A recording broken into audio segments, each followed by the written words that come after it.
ಹಾಸನ ನಗರದ ಸಂಪಿಗೆ ರಸ್ತೆಯಲ್ಲಿರ್ತಕ್ಕಂಥ ಗೊಮಟಾದ್ರಿ ಹೋಟೆಲ್ ಬಹುತೇಕ ಹಾಸನದವರೆಲ್ಲರಿಗೂ ಕೂಡ ಗೊತ್ತಿರ್ತಕ್ಕಂಥ ಹೋಟ್ಲ್.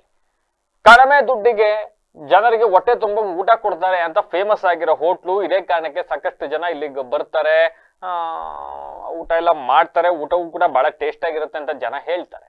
ಇವೆಲ್ಲವೂ ಇಷ್ಟೇ ಆಗಿದ್ರೆ ಹೋಟ್ಲು ಇನ್ನೂ ಫೇಮಸ್ ಆಗ್ತಾ ಇತ್ತೇನೋ. ಆದ್ರೆ ಹೋಟೆಲ್ನ ಕ್ಯಾಶಿಯರ್ ಒಬ್ರು ಅಲ್ಲಿ ಬಂದಂತ ಮುಸ್ಲಿಂ ಮಹಿಳೆಗೆ, ನೀವು ಮುಸಲ್ಮಾನ್ರು 20 ಮದುವೆ ಆಯ್ತೀರಿ, 40 ಮಕ್ಳು ಮಾಡ್ಕೊಳ್ತೀರಿ, ನಿಮ್ಮಿಂದಲೇ ಯುದ್ಧ ನಡೀತಾ ಇದೆ, ನಿಮಗೆ ಊಟ ಕೊಡೋದಿಲ್ಲ ಅಂತ ಹೇಳುವ ಮೂಲಕ ತನ್ನ ನಾಲಿಗೆಯನ್ನ ಹರಿಬಿಟ್ಟಿದ್ದಾನೆ.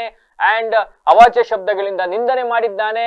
ಅಂಡ್ ಆತನ ಈ ಕೃತ್ಯವನ್ನ ಖಂಡಿಸಿ ಇವತ್ತು social democratic party of India ಜಿಲ್ಲಾ ಒಕ್ಕೂಟದ ವತಿಯಿಂದ ಜಿಲ್ಲಾಧಿಕಾರಿ ಕಚೇರಿ ಎದುರು ಪ್ರತಿಭಟನೆಯನ್ನು ನಡೆಸಲಾಯಿತು. ಸೋಷಿಯಲ್ ಡೆಮೊಕ್ರೆಟಿಕ್ ಪಾರ್ಟಿ ಆಫ್ ಇಂಡಿಯಾದ ಜಿಲ್ಲಾ ಉಪಾಧ್ಯಕ್ಷರಾಗಿರ್ತಕ್ಕಂಥ ಸೈಯದ್ ಫರೀದ್ ಮಾತನಾಡಿದ್ದಾರೆ. ಸಂಪಿಗೆ ರಸ್ತೆಯಲ್ಲಿರ್ತಕ್ಕಂಥ ಗೊಮಟಾದ್ರಿ ಹೋಟೆಲ್ ಸಿಬ್ಬಂದಿ ಮುಸ್ಲಿಂ ಮಹಿಳೆ ತಮ್ಮ ಮಗನಿಗೆ ಹುಷಾರಿಲ್ಲ ಅಂತ ಹೇಳಿ ಮಂಗಳಾ ಹಾಸ್ಪಿಟಲ್ ಅಡ್ಮಿಟ್ ಮಾಡ್ಕೊಂಡಿದ್ರು. ಅಲ್ಲಿ ಮಾರ್ಚ್ 20ನೇ ತಾರೀಕು ಬೆಳಿಗ್ಗೆ ಸುಮಾರು 9:30 ಗಂಟೆ ಸಮಯದಲ್ಲಿ ತಿಂಡಿ ತಿನ್ನಕ್ಕೆ ಅಂತ ಗೊಮಟಾದ್ರಿ ಟಿಫನ್ ಸೆಂಟರ್ಗೆ ಹೋದಾಗ ತಿಂಡಿ ತೆಗೆದುಕೊಳ್ಳಲು ಟೋಕನ್ ತಗೊಳಕ್ ಹೋಗಿದ್ದಾರೆ. ಆಗ ಅಲ್ಲಿ ಕ್ಯಾಶಿಯಲ್ ಕೂತಿದ್ದವರು ಸಿಕ್ಕಾಪಟ್ಟೆ ಜನ ಅಲ್ವಾ, ದುಡ್ಡು ಎಣ್ಸಿ ಕೊಬ್ಬು ಜಾಸ್ತಿ ಆಗಿರುತ್ತೆ. ಆ ಟೈಮಲ್ಲಿ ಹಿಂಗ್ ಮಾತನಾಡಿರ್ತಾರೆ. ಆ ಟೈಮಲ್ಲಿ ಆ ಮಹಿಳೆಯನ್ನ ಮುಸಲ್ಮಾನರು ಅನ್ನೋ ಕಾರಣಕ್ಕೆ ನಾನು ಊಟ ಕೊಡೋದಿಲ್ಲ ಅಂತಕ್ಕಂಥ ಮಾತನಾಡಿದ್ದಾರೆ. ಇದಕ್ಕೆ ಸಂಬಂಧಪಟ್ಟಂತೆ ಇವರು ಕೂಡ ಆಕ್ರೋಶವನ್ನ ವ್ಯಕ್ತಪಡಿಸಿದ್ದಾರೆ. ಅವರ ಅಸಮಾಧಾನವನ್ನ ಹೊರಹಾಕಿದ್ದಾರೆ. ಕೂಡಲೇ ಅವರ ವಿರುದ್ಧ ಕ್ರಮ ತಗೊಬೇಕು ಅಂತೇಳಿ ಆಗ್ರಹಿಸಿದ್ದಾರೆ.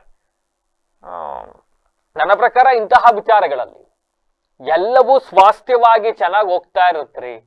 ಅನಾವಶ್ಯಕ ಯಾವನೋ ಒಬ್ಬ ತಲೆಕೆಟ್ಟನು ತನ್ನ ಹುಚ್ಚಾಟಕ್ಕೆ ಯಾರೋ ಒಬ್ರಿಗೆ ಈ ತರ ಹೇಳೋದು, ನಾಳೆ ಆ ಸಮುದಾಯ ಬಂದು ಇವ್ರ ವಿರುದ್ಧ ಹೋರಾಟ ಮಾಡೋದು, ಇವ್ರೇನೋ ಹೋರಾಟ ಮಾಡೋದ್ರು ಅಂತ ಇವ್ರ ವಿರುದ್ಧ ಮತ್ತೊಂದೇನೋ ಕಮೆಂಟ್ ಹಾಕೋದು.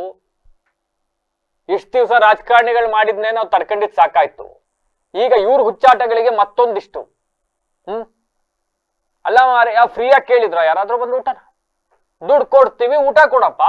ಯಾರಾದ್ರೇನು ಅವನ ಹೋಟ್ಲು ಅವನಿಷ್ಟ ಅಂತ ಕೆಲವರು.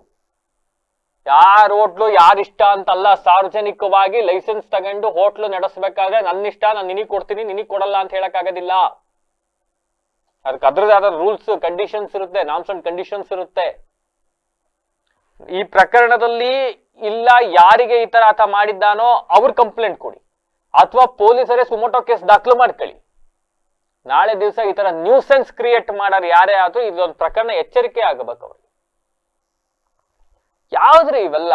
ಊಟ ಅನ್ನ ಹಾಕೋ ವಿಚಾರದಲ್ಲಿ, ಊಟ ಕೊಡೋ ವಿಚಾರದಲ್ಲಿ ನೀನ್ ಬುರ್ಕಾಕ ಬಂದಿದ್ದೀಯಾ, ನಿನ್ನಿಂದ ಯುದ್ಧ ನಡೀತಾ ಇದೆ ಅಂತ ಅಂದ್ರೆ ಆ ಮಗನ ಹಾಸ್ಪಿಟಲ್ ಅಡ್ಮಿಟ್ ಮಾಡ್ಕೊಂಡ್ರ ಒಮ್ಮ ಇರಾನ್ ಇಸ್ರೇಲರಿಗೆ ಫೋನ್ ಮಾಡ್ಬಿಟ್ಟು ಯುದ್ಧ ಮಾಡಿ ಅಂತ ಹೇಳಿದ್ದ. I don't know. ಸಮಾಜದ ಸ್ವಾಸ್ಥ್ಯ ಏನಾದ್ರೂ ಹಾಳಾಗ್ತಾ ಇದ್ರೆ ಇಂತಹ ಕಿಡಿಗೇಡಿಗಳಿಂದಲೇ ಸಮಾಜದ ಸ್ವಾಸ್ಥ್ಯ ಹಾಳಾಗ್ತಾ ಇದೆ. ಹೋಟೆಲ್ಗೆ ಬಹಳ ದಿವಸದಿಂದ ಒಳ್ಳೆ ಹೆಸರಿದೆ. ಈ ತರ ಚೀಪ್ ಮೆಂಟಾಲಿಟಿ ಇಟ್ಕೊಂಡು ಹೋಟ್ಲ್ ಹೆಸರು ಹಾಳು ಮಾಡ್ಕೊಂಬೇಡಿ. ಪರ್ಸನಲಿ ನಾನು ಕೂಡ ರಿಕ್ವೆಸ್ಟ್ ಮಾಡ್ತೀನಿ, ಏನಾದ್ರೂ ಆತ ಆ ತರ ಮಾತನಾಡಿದ್ರೆ, ಬಟ್ ಆತ ಅಲ್ಲಿ ಮಾತನಾಡ್ಬೇಕಾದ್ರೆ ಅವ್ರು ಒಪ್ಕೊಂಡಿದ್ದಾರೆ, ನಾನು ಮಾತಾಡಿದ್ದೀನಿ ಅಂತಕ್ಕಂಥದ್ದೇನೋ ಒಪ್ಕೊಂಡ್ರೆ ನಾನು ವಿಡಿಯೋದಲ್ಲಿ ನೋಡಿದೆ. ಮಾತನಾಡಿದ್ರೆ ಕಠಿಣ ಕ್ರಮ ಆಗಬೇಕು. ಆ ಕ್ರಮ ಹೆಂಗಿರ್ಬೇಕು ಅಂದ್ರೆ, ನಾಳೆ ಯಾರ್ಯಾರೋ ಈ ತರ ಬಾಯಿಗೆ ಬಂದಂಗೆ ನಾಲ್ಗೆ ಹರಿಬಿಡಕ್ಕಿಂತ ಮುಂಚೆ ನಾಲ್ಕಲ್ಲಿ ಯೋಚನೆ ಮಾಡಂಗಿರ್ಬೇಕು. ಪ್ರತಿಭಟನೆಗಳಲ್ಲಿ ಮುಸ್ಲಿಂ ಒಕ್ಕೂಟ ಹಾಸನ ಜಿಲ್ಲಾಧ್ಯಕ್ಷರಾದ ಯೂಸಫ್ ಸೇರಿದಂತೆ ಇನ್ನಿತರರು ಹಾಜರಿದ್ದರು. ಇವತ್ತು ನಾವೆಲ್ಲರೂ ಸೇರಿರುವ ಉದ್ದೇಶ ಏನೆಂತ ಹೇಳಿದರೆ, 3 ದಿನ ಹಿಂದೆ ಏನು ಗೊಮಟಾದ್ರಿ ಕ್ಯಾಂಟೀನ್ ಇದೆ KR ಫಾರಂ ಸಂಪಿಗೆ ರಸ್ತೆಯಲ್ಲಿ, ಆ ಮಾಲೀಕರು ಹೆಸರಂತೂ ಬಹಳ ಚೆನ್ನಾಗಿದೆ, ಗೊಮಟಾದ್ರಿ ಅಂತ ಹೇಳಿಬಿಟ್ಟು ಏಷ್ಯಾದಲ್ಲಿ ಹೆಸರು. ಆ ಹೆಸರು ಇಟ್ಕೊಂಡು MM ಹಾಸ್ಪಿಟ್ಲೆಯಲ್ಲಿ ಮಹಿಳೆ, ಮುಸ್ಲಿಂ ಮಹಿಳೆ ಏನು ಮಗುವನ್ನು ಅಡ್ಮಿಟ್ ಮಾಡಿಕೊಂಡು ಬೆಳಿಗ್ಗೆ 9 ಸುಮಾರಿಗೆ ಒಂದು ಟಿಫನ್ ತರಕ್ಕೆ ಹೋದರೆ, ಆ ಸಮಯದಲ್ಲಿ ಬಹಳ ನಿಂದನೀಯವಾಗಿ, ಹೇಳೋಕ್ಕೆ ಬೇಸರ ಆಗುತ್ತೆ ನಿಮಗೆ, ಮತ್ತು ಮೈಯೆಲ್ಲ ಉರಿಯೋದು ಹೆಂಗೆ ಆ ರೀತಿಯಾಗಿ ಅವರು ಅಕ್ಷರ ಉಚ್ಚಾರ ಮಾಡಿದ್ದಾರೆ. ನೀವೆಲ್ಲ ನಿಮ್ಮ ಕಡೆಯಿಂದ ಪ್ರಪಂಚದಲ್ಲಿ ಯುದ್ಧ ಆಗ್ತಾ ಇರೋದು, ಮತ್ತು ನೀವು 20 ಮದುವೆ ಆಗ್ತೀರಾ, 40 ಮಕ್ಕಳು ಹುಟ್ಟಿಸ್ತೀರಾ, ನೀವು ಇಲ್ಲಿ ಇರೋಕ್ಕೆ ಲಾಯಕ್ಕಿಲ್ಲ ನೀವು ಅಂತ ಅಸಭ್ಯವಾಗಿ ಮಹಿಳೆ ಹತ್ರ ಅಸಭ್ಯವಾಗಿ ಮಾಡ್ಕೊಂಡಿದ್ದಾರೆ. ಅವರು ಹೇಳಿದ್ದಾರೆ, ತಿಂಡಿನೂ ಕೊಡಲ್ಲ, ಇಡ್ಲಿ ಕೊಡಿ ಅಂದರೆ ಅದೂ ಇಲ್ಲ ಅಂದರು, ಪಲಾವ್ ಕೊಡಿ ಅಂದರೆ ಅದೂ ಇಲ್ಲ ಅಂದರು. ಇದೇ ರೀತಿಯಾಗಿ ಬಹಳ ಅಸಭ್ಯವಾಗಿ ನಡ್ಕೊಂಡಿದ್ದಾರೆ. ಇವರ ವಿರುದ್ಧ ಬಹಳ ಶಿಸ್ತಾಗಿ ಕ್ರಮ ತಗೋಬೇಕು ಇವ್ರ ವಿರುದ್ಧ. ಹಾಗೆ ಏನು ಫುಡ್ ಡಿಪಾರ್ಟ್ಮೆಂಟ್ ಏನಿದೆ ಇವರಿಗೆ ಲೈಸೆನ್ಸ್ ರದ್ದು ಮಾಡಬೇಕು ಇವರಿಗೆ. ಅಂತ ಇದು ಈಗ ವಿಡಿಯೋ ಎಲ್ಲ ವೈರಲ್ ಆಗಿದೆ, ಜನ ಎಲ್ಲ ಆಕ್ರೋಶಗಿದ್ದಾರೆ. ಇದೆಲ್ಲ ನೋಡಿಕೊಂಡು ಸಿಂಪಲ್ಲಾಗಿ ಒಂದು ವಾಟ್ಸಪ್ ಗ್ರೂಪ್ಗಳಲ್ಲಿ ಒಂದು ಆಡಿಯೋ ಇದ್ದರೆ, ಒಂದು ಫೋಟೋ ಇದ್ದರೆ, ಒಂದು ವಿಡಿಯೋ ಇದ್ದರೆ ನಮ್ಮ ಆರಕ್ಷಕ ಡಿಪಾರ್ಟ್ಮೆಂಟ್ ಅವರು ಆಕ್ಷನ್ ತಗೋತಾರೆ, ಕೇಸ್ ಹಾಕ್ತಾರೆ. ಇಷ್ಟು ಒಂದು ದೊಡ್ಡ ವಿಡಿಯೋ ವೈರಲ್ ಆಗ್ತಾ ಇದೆ. ಇದು ಇವ್ರ ಮೇಲೆ ಏನು ಕ್ರಮ ತಗೊಂಡಿದ್ದಾರೆ, ಇವರು ಇಂಟೆಲಿಜೆನ್ಸ್ ಏನು ಮಾಡ್ತಾ ಇದೆ? ಹಾಗಾಗಿ ಇವತ್ತು ನಾವೆಲ್ಲ ಸೇರಿ DC ಅವರಿಗೆ ಒಂದು ಮೆಮೊರಂಡಮ್ ಕೊಡಬೇಕಂತ ನಾವು ತೀರ್ಮಾನ ಮಾಡಿದ್ದೀವಿ. ಇದಕ್ಕೆ ಸರಿಯಾಗಿ ಕ್ರಮ ತಗೊಂಡಿಲ್ಲ ಅಂತ ಹೇಳಿದರೆ ಬರುವ ಸಮಯದಲ್ಲಿ ನಾವು ಒಂದು ದೊಡ್ಡ ಮಟ್ಟದಲ್ಲಿ ಪ್ರತಿಭಟನೆ ಮಾಡ್ತೀವಿ ಹಾಸನದಲ್ಲಿ.